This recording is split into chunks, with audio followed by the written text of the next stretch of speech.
가지 발표를 했는데요. 저도 이 50이 넘어서 처음이었어요. 발표를 하다 제가 울었어요. 너무 발표를 하다 운 거예요. 그래가지고 다음번 논평자 선생님이 자기 못하겠다고 이렇게 울면서 발표하는 사람 논문을 어떻게 논평을 하냐. 그래서 아니 이게 나이가 50이 넘어서 이런 일이 생기는 건가, 눈물이 그렇게 나는 거예요. 그런데 이번에도 봉우 권태훈 선생님의 그 일대기를 보는데 인간이 어떻게 이렇게 살아갈 수가 있지?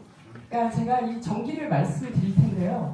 인간이 이 중에 하나만 경험을 해도요, 요즘 말로 PTSD 와가지고 자살을 하거나 아니면 이게, 왜냐면 일제시대 때 감옥을 갔어요. 고문을 당했죠. 그리고 또 말씀드리자면 전쟁 전에는 그 공산주의자로 몰려가지고 이분이 비자 비우였거든요. 그러니까 전형적인 민족주의자였습니다. 그래서 공산당도 반대하지만 또 하나는 어떻게 보면 미국도 또 반대하는 그런 입장이셨어요. 그래가지고 양쪽에 다 감옥을 살아요. 그러니까 이게 하나만 와도 이제 말하자면 삶으로 표현하면 이게 바닥인가 싶은데 그 밑에 지하가 있는 거예요. 삶이 어떻게 이렇게 해방이 됐으면 좀 살만한데 양쪽에 또 몰려가지고 정치적으로 문제되죠. 어떻게 인간이 한평생을 이렇게 살아. 그런데 저는 얘기를 들어보니까 또 말년에 가셔서는 또 그 자비심이라고 할까? 그 인자심이 막 넘쳐났대요. 야, 어떤 삶에 어떤 역경이 왔는데 그걸 어떤 식으로 이 사람이 자기 안에서, 그것이 연금술이든 뭐든 어떻게 극복을 해서 이런 삶을 살아낼 수 있는가. 이게 제 개인적으로 굉장한 다시 한번 주제가 됐습니다. 서두가 너무 길었습니다. 제가 이 발표문을 다 읽을 수는 없고요. 요약을 하면서 얘기를 하되 서론과 결론은 좀 집중적으로 놓고 진행을 하겠습니다. 권태훈 선생님은 1900년도에 태어나셨고요. 94년에 돌아가셨습니다. 도교의 대표적인 수행자였고 대종교 지도자였고 독립운동가였습니다. 그는 근현대사 질곡의 역사와 함께 있는데요. 8살 때 고종 폐위 사건이 나자 이 집안이 좀 대단하셨습니다. 그 아버지이신 권주면 선생님께서는 을사오적 가운데 한 명이 또 친형이에요. 권주면이거든요. 그래서 절연을 합니다. 그리고 본인이 능주의 군수로 있었는데 그걸 버리고 은둔합니다. 그래서 그의 부친은 쉽게 얘기하면 항일 유림으로서 포경 입사한 한 절인선비라고 할 수 있습니다. 이 규정은 우리 앞에 계시는데 최영선 선생이 분류한 책의 내용을 좀 참조했습니다. 그런데 그 시가, 그 절이가가 또 기가 막힙니다. 이 절이가는 한번 읽어보겠습니다. 차라리 변방의 나그네가 될지언정 어찌 어지러운 나라의 신하가 되랴. 세상의 운수는 이미 정오를 지나 기울어 가는데 내 삶은 불운한 시대를 만났구나.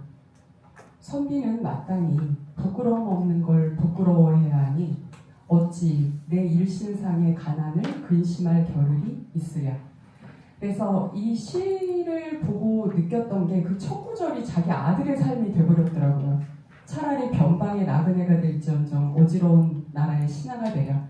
그래서 일제강점기 시대 봉우 선생은 그 만주 지역에서 독립운동 활동을 했거든요.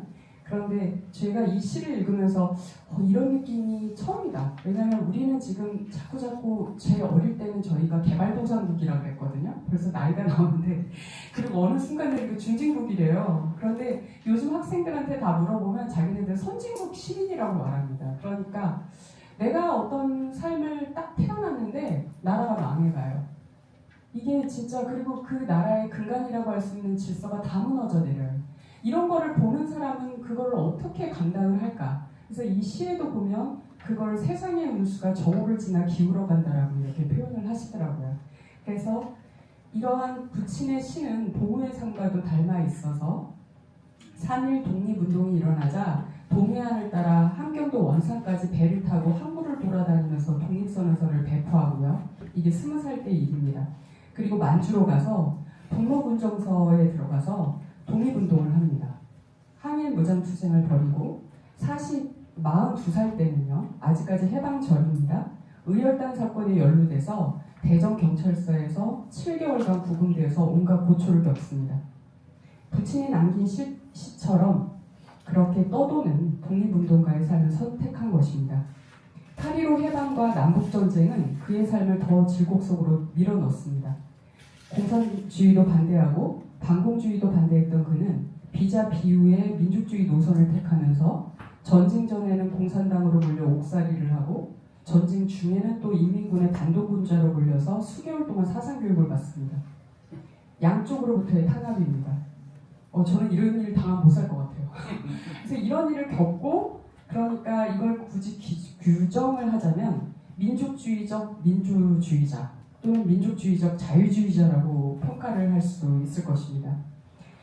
제가 뒤에 이제 결론에서 얘기를 할 텐데요. 이제 오늘 조경란 선생님 오셨는지 모르겠는데 그 선생님이 이때의 민족주의는 저항적 민족주의라는 표현만으로는 부족하다. 이 선생님 그런 말씀을 하세요. 뭐라고 말하냐면 이건 생존적 민족주의라고 봐야 된다. 이게 조금 차원이 다르다. 그 말씀을 하십니다. 그런데 그의 굳은 신념의 근간에는 성리학과 그리고 한국 선도, 대종교 사상이 있었습니다. 그래서 저의 학문적 궁금함은 이러한 삶을 살면서 어떻게 한 인간으로 오롯이 자리매김을 하면서 더 나아가서는 포학을 양성하고 한평생 자신의 미션을 가지고 그런 활동을 할 수 있는가, 자기 삶을 어떻게 이렇게 강렬하게 붙잡고 나아갈 수 있는가, 그 힘이 무엇인가, 그 사상의 근간이 무엇인가, 그 얘기를 오늘 좀 얘기를 하고자 합니다. 성리학 관련해서 그는 어린 시절에 유림 정만조로부터 사사를 받았습니다. 이거를 제가 좀 조사를 해봤더니요, 정만조라는 분이 사실은 이게 친일 반민족 행위자로 이름을 올리는 대표적인 친일 유림입니다. 그런데 그때 사실은 진주 지역에 귀향을 가 있었어요. 12년간 귀향을 가 있었는데 그때 마침 봉우 선생님의 아버님이 진주 군수였습니다. 그래서 그 자리에 있었던 거고요. 그리고 논문에서는 미처 못 적었는데 이 취임 선생이 동학운동한 사람들 구명운동을 해가지고 실제로 그때 고종의 특임관이었거든요. 진주군수 내려오기 전에. 그래서 고종을 엄청 설득해가지고 그 40만 정도 되는 동학군들을 구해냅니다. 그래서 진주군수로 있을 때 사람들이 내려와가지고 그 동학군의 이제 지도자들이 내려와서 감사의 인사를 표하고 이런 기록들이 남아 있습니다. 그리고 6살 때 모친으로부터는 조식법 배우고 19살 때는 우도방주라고 하는 김일성을 스승으로 모시고 수련했음을 밝히고 있습니다. 25세 때는 중국에서 당대의 도사였던 왕진인을 만나기도 했습니다. 그리고 32살 때 호흡단체인 수련단체인 연정원을 건립했고 대종교는 11살 나이에 창시자인 나철 선생을 만나 입교했습니다. 그리고 김규식 등 독립운동가랑 교류했고요. 그리고 앞서서 그 성 원장님이 말씀해 주셨지만 곽종석 선생님을 굉장히 높이 평가하십니다. 그리고 경화하고 만월, 해공들과 교류했다라는 기록들이 다양하게 남아 있습니다. 그렇다면 이제 제가 말씀드리고 싶은 건 이렇게 성리학 그리고 선도, 대종교를 아우르는 그의 사상의 핵심은 무엇이라고 정의할 수 있는가? 보통 통행적으로는 보물을 황백전환론, 그러니까 백인의 시대가 가고 황인의 시대가 온다. 그리고 백산배운론, 한민족은 어떻게 보면 세계사의 운명이 백두산을 중심으로 전개된다. 그리고 백두산종론, 백두산을 정신적, 역사적 발원지로 삼는다는 논의들이 있습니다.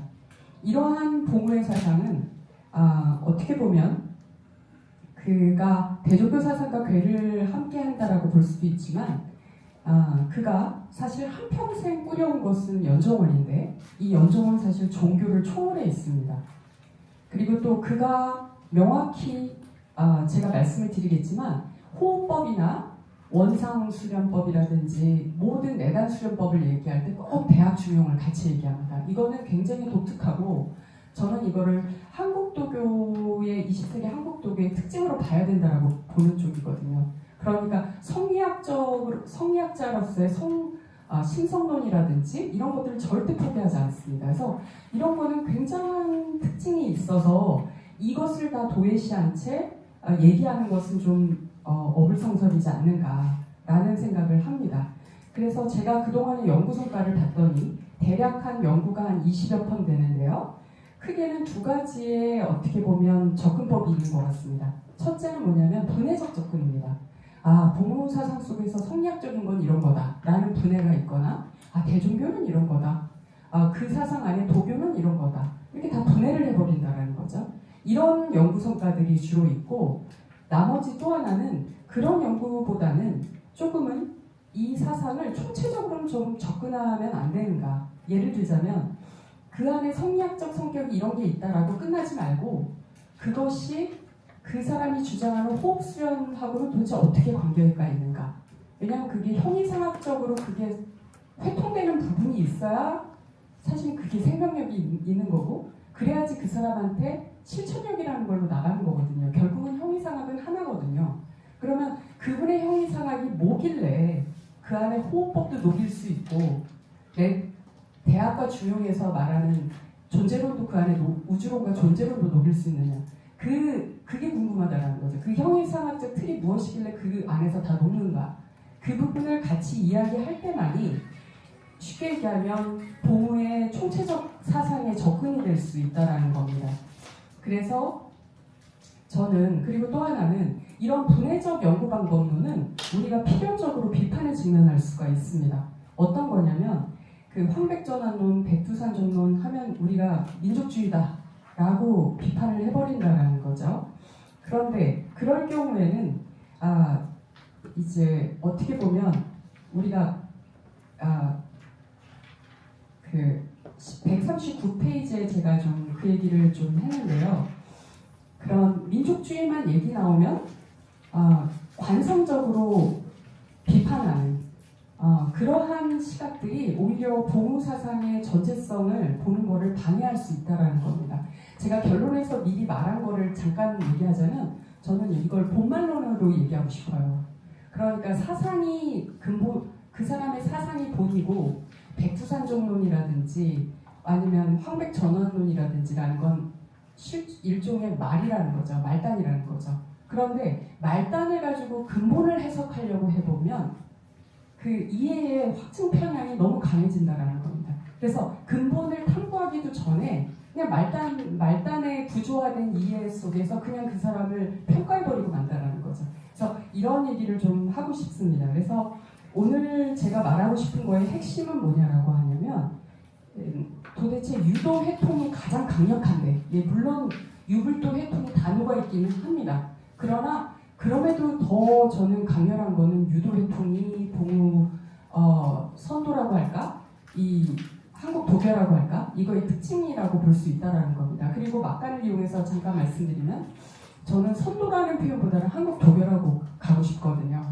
그 이유가 왜 그러냐면 이것을 선도로만 얘기해 버리면 되게 특별해 보일 수는 있지만 어떤 한계가 있냐면 도교라는 건 그럼 완전 중국 도교가 돼버려요.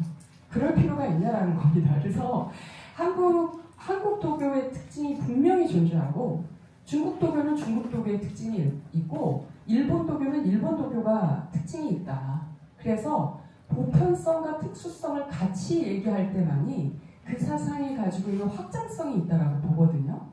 우리가 일제강점기 시대고 학문적 기반이 부족할 때는 특수성을 말하는 게 되게 중시됐지만 이제 21세기는 보편성이 더 큰 주가 되어야 되지 않는가. 개인적으로 그런 생각을 가지고 있기 때문에 선도라는 용어도 좋지만 한국도교라는 걸 과감히 쓰고 그리고 봉우가 가지고 있는 20세기의 한국도교를 저 특성이 너무 독특하거든요. 그 자체로 충분히 우리가 논의할 수 있는 것이 되지 않겠느냐. 저는 개인적으로 그런 생각을 하고 있습니다. 그래서 139페이지로 보시면 봉우 수단기를 저는 집중적으로 봤고요. 그 내용이 어떻게 구성되어 있냐면 40쪽하고 140하고 141쪽을 보시면요. 그 봉우 수단기의 그 13개의 장을 좀 구분을 해봤습니다. 그 중에는 크게 간단하게 얘기하면 호흡법에 관련된 경전들이 좀 있고요. 그리고 또 하나는 원상이 굉장히 중요합니다. 원상은 제가 이제 도교 전공자로서 말씀을 드리자면 도교의 존사법하고 아주 유사해요. 그리고 불교 쪽에서는 그 다란인경을 가지고 그 고도의 상태에서의 글자 쓰는 거 있잖아요. 그리고 지금 밀교에도 보면 아미탑을 이 고도의 집중 상태에서 그리잖아요. 그거하고 똑같은 수행법이 봉 선생님 말한 바의 원상 수행법으로 존재하고 있습니다. 그래서 도교의 존사법하고 아주 흡사한데, 근데 여기서부터 굉장히 독특한 지점이 나타납니다. 뭐냐면 그 원상을 제가 여기 해석을 하고 좀 분석을 했는데 이게 전부 다 주요 개사전이에요. 어떻게 보면 그 유교의 어떻게 보면 주역적 우주론을 고스란히 여기에 가져오면서 수련법으로는 도교의 존사법을 택하고 있다는 거죠. 그리고 호흡 수행에서는 그냥 결론적으로 또 뒤에 간단하게 얘기하겠지만 한 번 더 얘기하겠습니다. 그 내단 수련은 되게 심플하거든요. 그 정기신 삼약을 어떻게 안에서 단약을 만드냐의 문제예요. 그런데 이러한 단약법의 문제가 뭐가 있을 수 있냐, 항상 도덕적 문제가 좀 생길 수가 있습니다. 그 용어결도 보면 그 안에 윤리론은 없거든요. 그런데 이 봉 선생은 뭐라고 말하냐면 대학과 중용으로서 그 신법을 제대로 구성해 놓고 난 다음에 호흡을 하라 그래요. 그러니까 철저하게 그 수양론적인 도덕의식의 고양이 굉장히 중요한 겁니다. 그러니까 내단 수행을 하더라도 이게 도덕적 인간이 되는 것이 우선적인 것이고, 뭐라고 말하냐면 그 토대 위에서 호흡법의 기둥을 세우라고 얘기를 하거든요. 그러니까 이 부분이 굉장한 특징이라고 얘기를 할 수가 있고요. 그리고 주석 23번하고 23번 잠깐만 보시면 그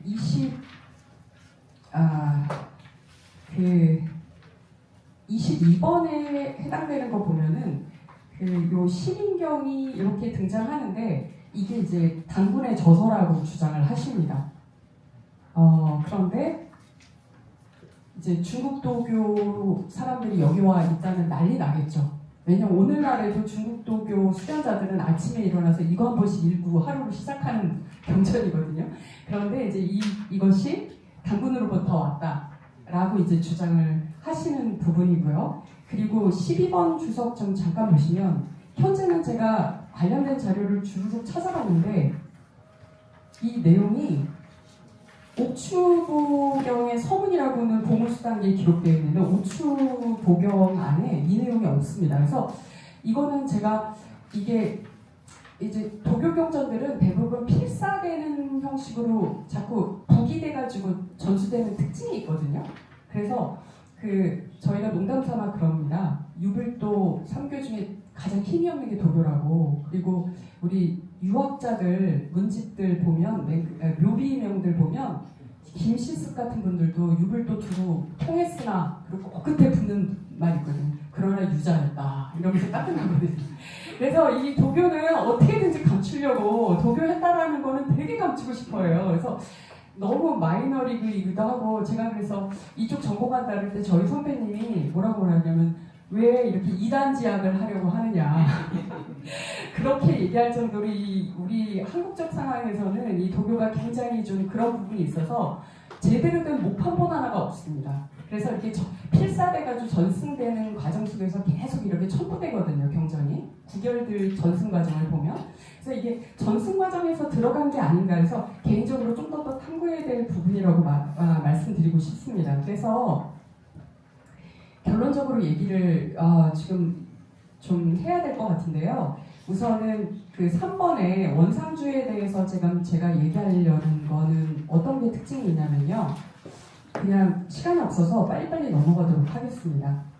그 원상을 보면요. 이게 저는 이제 요번에 이제 보무 수단기를 읽으면서 이거구나라고 딱 느꼈던 게 뭐냐면 그 수행의 방식이 딱 투 트랙입니다. 하나가 뭐냐면 연단이에요. 말 그대로. 단약을 만드는 거죠. 내단 수행이고, 하나는 뭐냐면 가문입니다. 그래서 연단과 가문이라는 투 트랙으로 가지고 있다. 그래서 하나가 가문 쪽이 원상 수행이고요. 연단 쪽이 용어결과 연정 16법, 기타 그 삼약을 중심으로 하는 방식입니다. 그런데 이 두 가지를 같이 가져가야 돼요. 반드시 같이 가져가야 되는데, 그리고 그 여기 제가 그림으로 못 보여드려서 죄송한데요. 연단 방식과 원상을 기반으로 하는 가문 방식이 신과의 가문이죠. 그 상제와의 가문입니다. 이 두 가지가 밑에는 신법이 자리를 딱 잡고 있는데 그 신법이 대학과 중용입니다. 그래서 이분은 뭐라고 말하냐면 우리가 미발 기발 논쟁 있잖아요. 미발 그 희노애라 그죠? 미발 지중 발익이 중절지화 이러지 않습니까? 중화 공부에 있어서 미발 공부를 뭐라고 말하냐면 도의 공부로 보고요. 그리고 이발 공부를 덕의 공부로 봅니다. 그럼 갑자기 대학 중용의 덕이 어디 있어? 어디냐면요. 대학 첫 주에 대학지도 명명덕 있잖아요. 그거의 해석을 완전히 그 표점이 잘못 찍혔다라고 얘기하십니다. 그 내용을 한번 제가 잠깐만 그 내용은 중요해서 제가 잠깐만 얘기를 하겠습니다. 그 부분이 어딨냐면요. 149페이지 맨 밑에 있는데 대학의 첫 구절이 대학지도 제명명덕, 제신민, 제지어지선인데 우선 주자식으로 신민으로 해석하는 거에 대해서는 동의합니다. 그러나 주자를 따라요. 그러나 표점이 잘못됐다. 어떻게 하냐? 대학지도 제명명에서 끝납니다. 그리고 덕, 제신 끝내고 그 다음에 민, 제지어지선 이렇게 끝내버립니다. 그러니까 이 대학은 세 가지를 얘기했다는 거예요. 도하고 덕과 민에 대한 얘기라는 거예요. 그래서 덕은 일종의 얘기하자면 형이하자의 개념에 벌써 덕 그러면 벌써 도의 현양이거든요. 그런데 이거를 왜 약간 중언부언하는 식으로 왜 또 해놓냐는 거예요. 그러니까 주자식으로 얘기하면 이게 허용불매해서 이게 중리 개념이거든요. 덕이. 그리고 왕양명식으로 얘기하면 이거 양지입니다. 그런데 이게 흥미로운 게 양명학 선생님도 아시겠지만 양명학이 양명 나중에 좌파하고 우파로 갈리거든요. 그런데 좌파 쪽으로 가면 이게 무선붕학 신지체로 가버려요. 그리고 그 다음에 우파로 가면 어떻게 됩니까? 유선무학 신지체 이렇게 됩니다. 그래서 양명 좌파 쪽으로 가면 사실은 선과 악이라는 가치를 넘어서 있는 것으로서 양지가 표현돼요. 그런데 주자학에서는 그러기가 곤란하죠. 그래서 사실 양명 우파도 나중에는 주자학하고 만나는 게 그런 경로가 있는 겁니다. 그런데 우리 이 봉우 선생은 굳이 얘기하자면 양명은 얘기하시죠 않았지만 굳이 얘기하자면 양명 좌파에 가까운 거고 그리고 더 넣어서는 도와 덕을 분리해서 볼 것을 얘기하고 그럼 도의 명명을 뭘로 해석하냐? 이제 여기서부터 이제 흥미로운 건데 이걸 호흡법으로 봅니다. 그래서 명명이라는 것 자체가 호흡이다. 이 자체가 천지가 오므라들었다 펴졌다 하는 것. 이런 것으로 이해를 한다는 겁니다. 그래서 지금 길게 다 얘기를 할 수 없고요. 그래서 제가 말하려는 거의 요점은 뭐냐면요. 이분의 얘기의 핵심은 우선은 봉우가 생각하는 인간이 뭐냐. 인간이라는 건 뭐냐면 우주의 질서를 그대로 구현하는 실제입니다. 여기에서는 주역이 대사전을 가져와요. 그리고 정기신의 삼약을 가지고 있어서 연단할 수 있는 존재입니다. 그러면서 이게 중요한 건데 도덕적 자각이 가능한 존재예요. 도덕이 이런 식으로 들어오는 거고요. 그래서 지극한 정성으로 마음을 수양해서 우주의 질서하고 합일해서 인간을 감응해야 하는 존재인 거예요. 그래서 끊임없이 연단하면서 영지를 깨달아서 우주와 감응해야 하는 존재로 이해했다. 이것이 그런 중국의 내단 전통과의 차별성이 있다라고 말하면 이런 지점을 얘기할 수 있다는 겁니다. 그래서 이건 충분히 한국적 도교로다가 보아야 할 부분이 있다라고 말하는 것이고요. 그래서 결론적으로 얘기를 하면 시대와 공간을 뛰어넘어서 한 인간의 사상을 온전히 이해하기는 매우 어렵습니다. 더구나 봉우가 예언했던 것처럼 한국의 위상이 날로 확장되는 시기에 20세기 식민지 시절을 살았던 인물을 이해하기는 너무 어렵습니다. 추용 선생이 봉우의 부친이 세상의 운수가 정오를 지나 불운한 시대를 만났다라고 했는데 우리가 사는 시대는 나날이 국력이 높아지는 시대를 살고 있습니다. 이러한 봉우는 죽음이 상존하는 독립운동을 한 사상가이자 실천가의 삶, 망국의 상황에서 유민이 되어서 살았던 그의 생애를 공감하기는 매우 어렵습니다. 그는 절망의 그림자 속에서 황백 전환론과 백산 대운호를 꿈꾸었습니다. 그에게 민족주의는 생존의 문제였기 때문입니다. 그래서 그의 사상을 이해하는데 너무 말단론으로 집중해서 그의 본을 해석하려고 하지는 말자라는 거죠. 도대체 그의 사상의 근본이 무엇인가를 우리가 좀 더 탐구할 필요가 있고, 이것이 20세기 한국 사상사 그리고 또 한국 도교사를 이해하는 데 있어서 이 학문적 분명한 위상이 있다, 이렇게 생각을 합니다. 네, 감사합니다.